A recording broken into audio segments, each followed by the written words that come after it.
pessoal, vou dar início agora à minha palestra sobre estrangeirismo no mundo dos negócios, termos técnicos em inglês.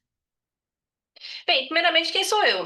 Meu nome é Sabrícia, eu sou graduada em uma graduação nada convencional, Línguas Estrangeiras aplicadas às negociações internacionais. Fiz essa graduação aqui na UFPB, em João Pessoa, Paraíba. E quem sou eu também? Eu sou estrategista digital e organizadora do evento Poliglotar. Já sei que muitos de vocês também já participaram do Poliglotar, então é uma honra estar aqui também com vocês. Sou professora de inglês e português para estrangeiros. E também sou mentora do treinamento de Business English, que é um novo treinamento que eu estou fazendo e vai ser bem bacana realizar ele nas próximas semanas. E eu sou também uma pessoa apaixonada por cultura pop. Sou geek, sou nerd, amo línguas, amo culturas. Aqui estão meus contatos, redes sociais, para quem quiser entrar em contato comigo pelo WhatsApp, Instagram, e-mail, certo? Então aqui, quem quiser tirar um print ou algo assim nesse momento, ok? Então E eu amo inovação, comunicação. O que vocês vão ver nessa apresentação? Está dividido em três partes: a contextualização, vantagens e desvantagens e os exemplos. A parte dos exemplos é a maior parte que tem aqui, tá? Então aí vamos ter um pouco mais de atenção a ela. Bem, afinal, o que é estrangeirismo? O que é isso? No contexto dos negócios, estrangeirismo se refere à adoção de termos, conceitos ou práticas de outras culturas ou línguas em uma empresa ou mercado. Bem, o estrangeirismo é aquela palavrinha que oriunda de um outro idioma que você, no seu país, foi adotado. Essa palavrinha, às vezes, tem um significado igual ao do idioma alvo, ou pode ser feito em um outro sentido, como, por exemplo, pendrive. Pendrive não é pendrive em inglês. Então, é flash drive. Então, aí nós temos esses detalhezinhos que também são importantes. Que o estrangeirismo, às vezes, ele é adotado com mais de um sentido. Em vários sentidos, na verdade. E no sentido de negócios, né, feito principalmente para alinhar com as tendências internacionais, expandir a presença global e se beneficiar de melhores práticas e inovações. Quais são os contextos que mais utilizados? Bem, no contexto de negócio temos a tecnologia. Na área de tecnologia, startups, é um mundo à parte, é uma sopa de letrinhas, porque vai ter muitos termos, siglas que são em inglês. Realmente um mundo a ser explorado no quesito da tecnologia. No marketing também é muito utilizado, no mundo dos negócios de forma geral, são bem utilizados também. Às vezes de forma demasiada e desnecessária, e às vezes de forma realmente necessária. Porque aqui vamos ver um pouco sobre a questão psicológica da coisa, que às vezes, por estar em um idioma estrangeiro, pelo inglês, que nós vamos falar aqui sobre o inglês, então, às vezes, por estar no inglês, vai ter uma finese, vai ter um luxo ali. Então, aí tem também esse detalhe. Agora vamos ver as vantagens. Primeiramente, o enriquecimento do vocabulário. Temos também a comunicação global. Você vai estar atualizado nesse mercado internacional, a sua empresa faz conexões com o exterior e tudo mais. E, às vezes, é bem necessário, como eu falei, a questão de tecnologia. No sentido tecnológico, é muito comum que seja usado palavras em inglês. Temos o acompanhamento de avanços tecnológicos também. Então, aí, tem palavras que vão surgindo em inglês e vai demorar para ser traduzida para o português. Ou nem sequer vão ser traduzidas, que é o caso de muitas palavrinhas. Desvantagens. A dificuldade de compreensão.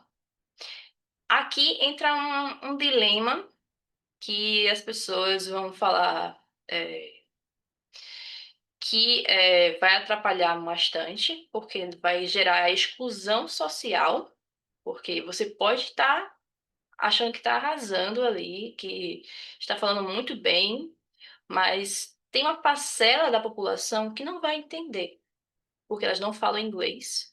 E nem apenas, nem só por isso. Às vezes pode falar inglês e não entender o que eles estão falando, por causa dos termos técnicos. Então, aqui entra esse dilema de realmente é necessário, sabe? Então, o estudo dos termos técnicos acaba sendo bem importante, porque às vezes não vai importar que você fale inglês, às vezes você não vai entender por ser tão técnico.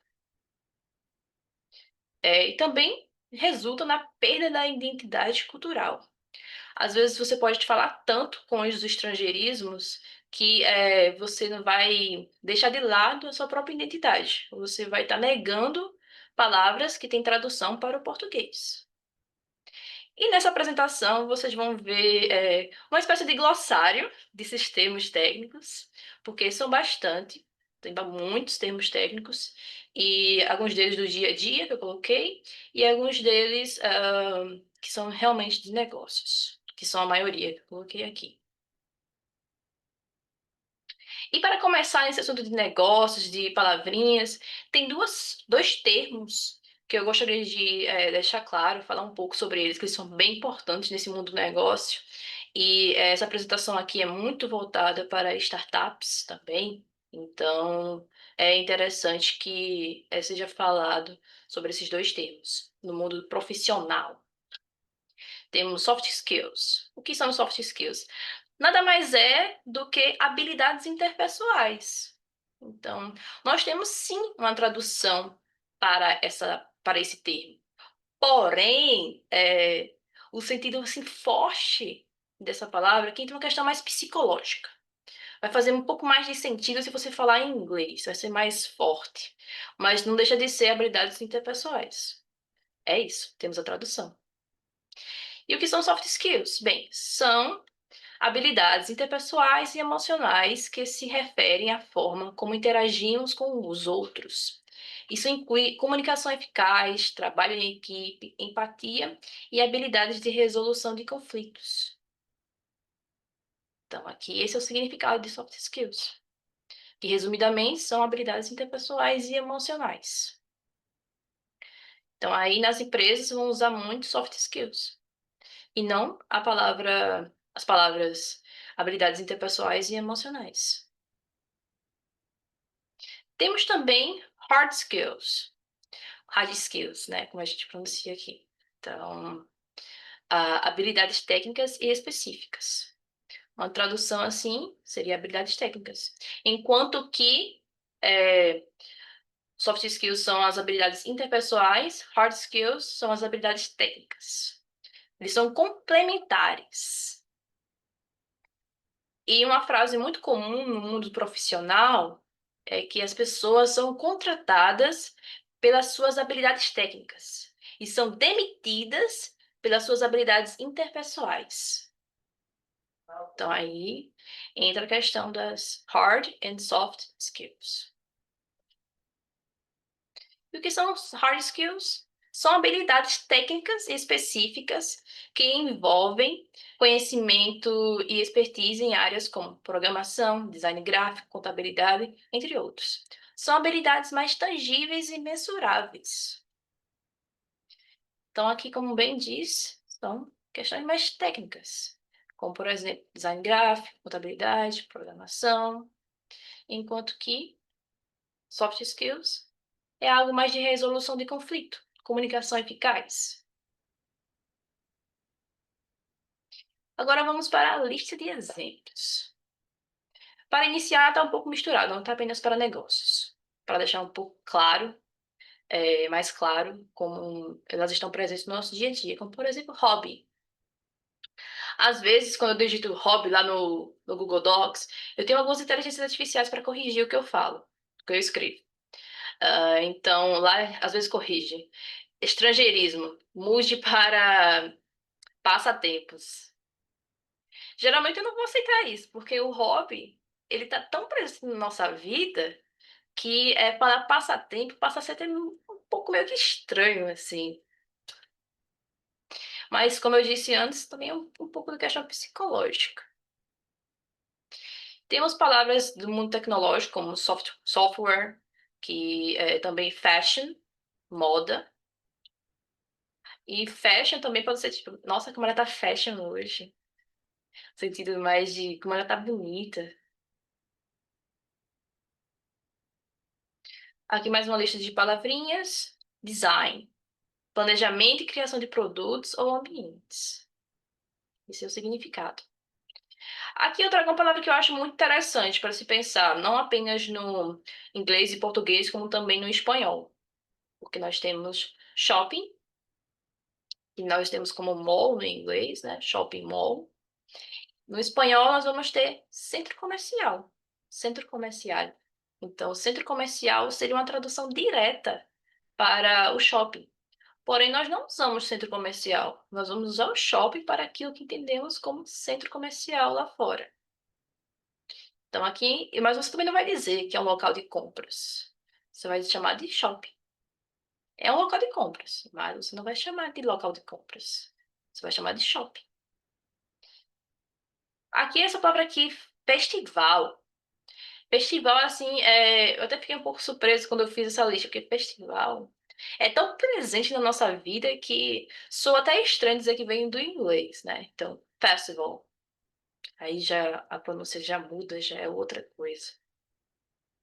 Então, que significa um evento com atividades variadas, geralmente culturais. Agora, o smartphone, como a gente fala, né? Celular inteligente. Onde que você vai chamar o smartphone de celular inteligente? Então, entra aí também essa questão de que às vezes traduzir pode ficar até meio que brega, estranho. Agora a palavra que eu amo, networking. Construção de contatos profissionais. Ou também pode ser traduzida como rede de contatos, né? Temos aqui a etimologia da palavra. Lounge. Lounge, essa palavra já é chique, né? It's a little bit fancy. Então, porque, como assim? Não é apenas uma área de descanso? Não. É comum você ver ingressos lounge, que aí é uma área mais premium, é mais requintada, mais privilegiada. Então, no sentido de privilégios, você pode ver o lounge como uma palavrinha em destaque. Temos também delivery, crush, call. Call é linguagem de trabalho profissional, assim, muito usada. Essa daqui é uma das mais usadas, na verdade. Porque vamos marcar uma call, né? Vamos fazer uma ligação, vamos marcar. Junto dela vem o invite, convite. Essa daqui não me desce. Porque o convite, você pode tão fácil, uma palavra tão simples, uma tradução tão perfeita. Por que você vai usar o invite? Então, essa entra na lista daquelas que eu acho desnecessárias e que também é muito utilizada. Call, ok, faz mais sentido, mas o invite não. Por favor, não. Agora temos aqui duas palavrinhas que são também para dar ênfase assim que, opa, a coisa é séria. É mais it's fancy, né? Vamos dizer assim, é mais luxuoso de chamar de speaker do que palestrante. Hoje eu sou uma palestrante aqui. Não, hoje eu sou uma speaker. Se eu falar isso, eu estou me dando mais autoridade. Por quê? Por causa do inglês. O inglês possibilita isso como uma língua. Então, isso é bem interessante. Isso pode ser visto como forma negativa e como forma positiva. Depende bastante. Talks, palestras. Hoje eu não estou fazendo palestra, hoje eu estou fazendo uma talk. Então aí fica a critério da pessoa. É comum ver na internet TEDx speaker. Já não é mais palestrante, é speaker. Streaming. Streaming é uma palavrinha que a gente não vai ter uma tradução direta. Você não vai traduzir streaming. E o que se refere à transmissão contínua de dados, áudio ou vídeo pela internet. Nada mais é do que Netflix, é o Spotify. Agora, essas duas palavrinhas, a partir daqui nós vamos entrar mais em termos de negócios. Apenas negócios. Então, feedback, feed forward, essas duas andam juntas, né? Então, aqui o que é feedback? Ele é sobre o passado. Temos o back, passado, né? Então, é um retorno ou opinião sobre um trabalho e um desempenho. E o feed forward, ele já está pensando à frente, ou seja, é uma sugestão para melhoria.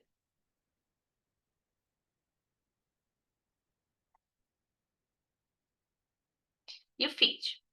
Feed pode ser questão de alimentação ou provisões. Nas redes sociais, o feed de um perfil é aquele espaço da página principal que oferece uma visão geral dos posts mais recentes.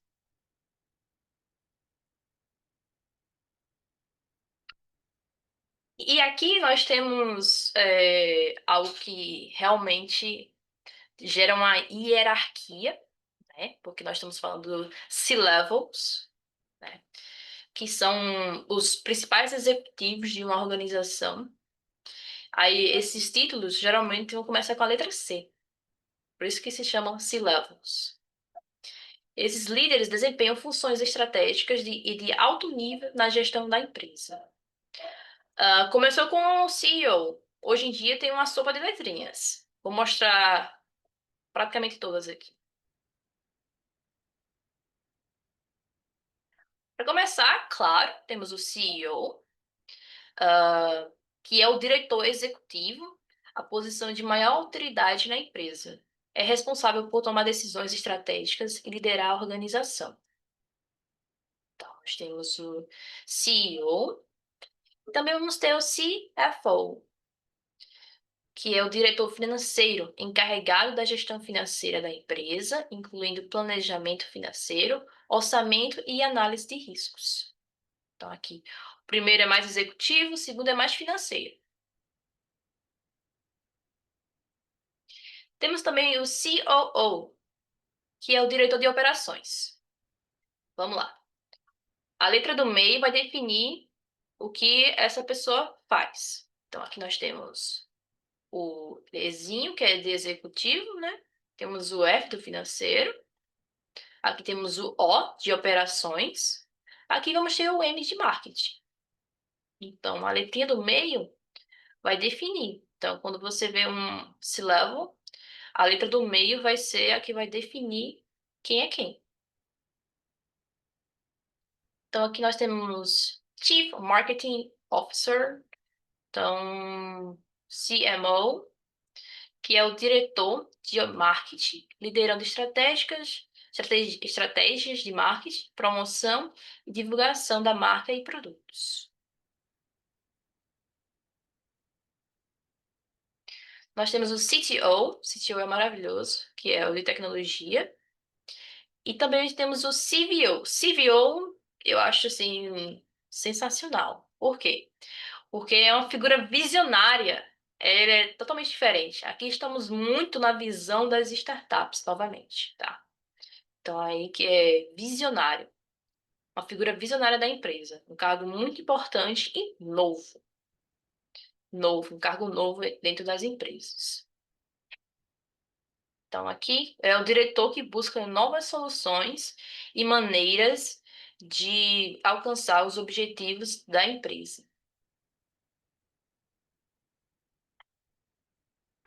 E essa palavrinha é super importante. Valuation.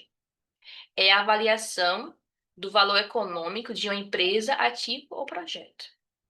Então, assim, qual é o valor econômico daquela empresa. Então, aqui é mensurado no seu dinheiro, né? Essa palavra aqui é ótima também. Por quê?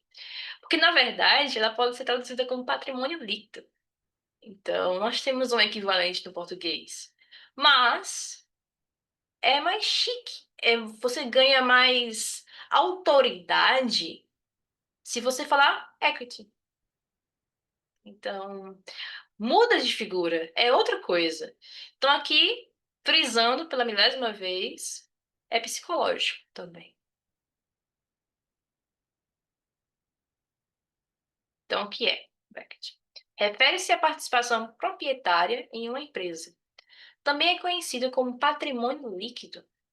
Quando você possui ações em uma empresa, você detém uma parte do patrimônio dela. Então, você pode reter uma parte do equity.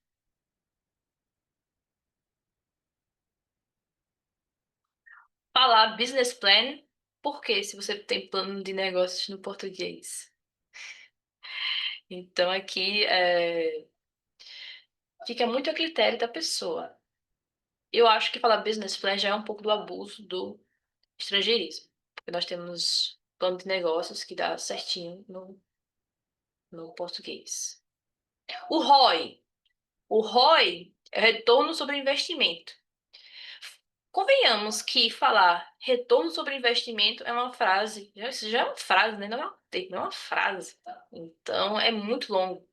Apenas falar ROI está definindo o termo. É muito mais prático. Então o estrangeirismo aqui, ele ajuda muito. Market Research. Pesquisa de mercado. Então aqui tem sua tradução também. Ambos podem ser usados tranquilamente, mas é aquilo. Market Research, ele é excludente. Ele pode excluir muitas pessoas que não falam inglês. Então, nesse caso, é preferível falar pesquisa de mercado. Sales pitch. Abordagem de vendas, argumento persuasivo para clientes. O pitch que a gente fala no português é muito usado como pitch mesmo. Geralmente não traduzem pitch por causa do seu peso no mundo dos negócios. Temos o B2B, mas também temos uma variedade de outros, como por exemplo B2B2C, B2B2G, B2C e uma variedade. Perdão agora os intérpretes pela essa monte de sopa de letrinhas. Mas é uma variedade, são muitas siglas para esse mundo dos negócios. E o que significa? Business to business. Temos business to customer, business to alguma coisa, que é o comércio entre empresas. Esse aqui é entre empresas. Se fosse o B2C, seria o comércio entre, seria da empresa para o consumidor final. Que mergers and acquisitions. Fusões e aquisições. Ambas são utilizadas. Essa tradução é bastante utilizada. Então aqui realmente varia. Processos de compra e integração de empresas. Ok? Fusões e aquisições. Outsourcing. 2 anos atrás eu fiz uma apresentação, essa apresentação, porém, voltada para o mercado financeiro. Então, aí eu fiz para BPO, que é Business Outsourcing Something, uma coisa assim. Então, outsourcing, que nada mais é do que a terceirização, que está virando uma tendência e agora tem várias palavrinhas com outsourcing no meio, que também já é uma tendência, a terceirização, que é a contratação externa de serviços. Aqui estou falando no mundo dos negócios, tá? A terceirização tem em todos os lugares. Mas no mundo dos negócios, isso aqui está tendo uma característica diferente agora. Devido principalmente a esse nome aqui, outsourcing.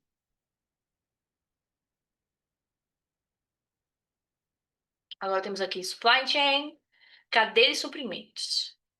Ambos são usados nesse mundo. Que são processos envolvidos na produção e distribuição. Aqui temos o KPI, né? Que é o indicador-chave de desempenho. É comum ver indicador-chave de desempenho também. É comum ver as duas coisas. É uma métrica para avaliar os resultados. Questão de marketing, no universo do marketing, é muito utilizado isso daqui. Temos aqui também stakeholder, que são as partes interessadas, indivíduos ou grupos com interesse na empresa. Aqui, stakeholders. Leadership. Liderança, habilidade de guiar e inspirar equipes. Então, aqui vamos falar leadership, português mesmo. Então, liderança, habilidade de guiar e inspirar equipes. Tem a palavra liderança no português que traduz perfeitamente. Não precisa desses estrangeiros. Assim, né? Eu estou dando a minha visão daquilo que parece ser exagerado, daquilo que parece ser necessário e daquilo que tudo faz. Então, tem um peso aí pessoal nessa questão psicológica da coisa. MVP. A sigla vem do inglês. No português, a sigla não faz sentido. Não vai ser mínimo viável produto. Produto mínimo viável. Seria PMV. Mas a gente não usa PMV, a gente usa MVP. Então, a gente usa a sigla do inglês, mas quando a gente vai falar o que significa, a gente fala em português mesmo. Produto mínimo viável. MVP. Assim, eu amo o mundo das startups, o mundo dos negócios, eu ia para muitos eventos. Em um deles, eu estava com uma pessoa que não falava português, não falava inglês. E também estava começando a entrar no mundo das startups.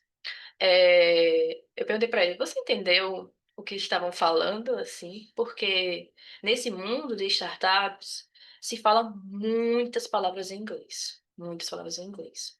E conteúdos, termos que só fazem sentido para aquelas pessoas. Vai ter palavras gerais do inglês, mas também tem termos que só fazem sentido para aquelas pessoas. Então, se você está começando aquilo, a entrar naquele mundo, você pode ficar perdido por causa de tantas palavras que são em inglês. Muitos termos técnicos. Inclusive, é comum as pessoas não falarem inglês, mas saberem esses termos técnicos, por estar há um tempo nesse mundo. Agora, se você é novo no mercado e não sabe inglês, você tem uma dificuldade maior do que aqueles que falam inglês. Scale up. Expansão rápida da startup após comprovar seu modelo de negócios. Então, aqui é o que as startups mais desejam, uma expansão rápida. Startups são aquelas empresas que são escaláveis, têm um negócio inovador, disruptivo.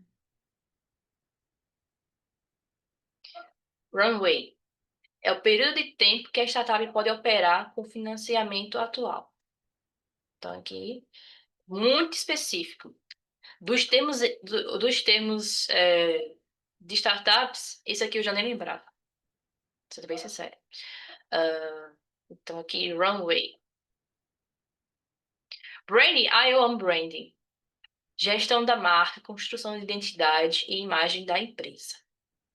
Você pode ver como gestão de marca por aí. É possível, sim. Mas branding mesmo, ele vai ter um peso maior se você falar em inglês. Então, igual o marketing. Tem diversas possibilidades para marketing, mas nenhuma delas vai conseguir traduzir o que de fato é marketing. Então, mesma coisa com branding. Ele vai fazer mais sentido se você falar branding. Agora, startups, como eu falei, é uma empresa em estágio inicial, frequentemente com um modelo de negócios inovador, disruptível, escalável. Tem uma série de razões para uma startup ser uma startup. Agora, e-commerce. Comércio eletrônico. Comércio eletrônico também pode ser usado, né? Mas a gente usa muito mais e-commerce. Venda de produtos ou serviços online. Mais uma vez o networking aqui. Bootstrapping. Uma vez eu estava conversando com uma pessoa de startup também, e ela falou isso, que a frase foi algo relacionado assim, não foi com investidor, foi apenas bootstrapping. Eu fiquei, o que é isso? Como era pelo WhatsApp, eu fui lá no Google e pesquisei o que danado era bootstrapping. E é exatamente iniciar e crescer a startup sem financiamento externo. Ou seja, é feito apenas pelo seu dinheiro e dinheiro dos Fs. Nós temos o que chamamos de F, no mundo das startups, que é Friends, Family and Fools. São os três Fs do mundo das startups, que são Friends, Family and Fools. Sim, idiotas. Exato. Porque você tem a possibilidade de ir para o burralo, sim, de se dar muito mal, mas tem pessoas que ainda vão te apoiar. Então, elas podem ser consideradas idiotas. Então, tem esse detalhe. E o bootstrapping é baseado nesses três Fs. Exit. O exit é a saída. Aqui, realmente, em inglês, mas saída é saída. Calma aí. É porque aqui tem um peso maior, porque as startups elas vão sempre querer buscar o exit. Porque o processo de venda fusão de uma startup é quando ela tá em outro patamar. Então, aqui ela já está mais evoluída. Então, ela faz a saída, tem alguns processos. Incubator, incubadora. Incubadora é um tema assim de startups muito frequente, principalmente nos estágios iniciais. Programa que ajuda startups em estágio inicial, exatamente. Disruption, disrupção. Ah, mudança radical que interrompe o mercado. Elevator pitch, breve apresentação da startup que pode ser feita no tempo de um elevador. Usamos muito pitch de elevador. Pitch de elevador é muito comum ser usado. Eu acho que mais do que elevator pitch.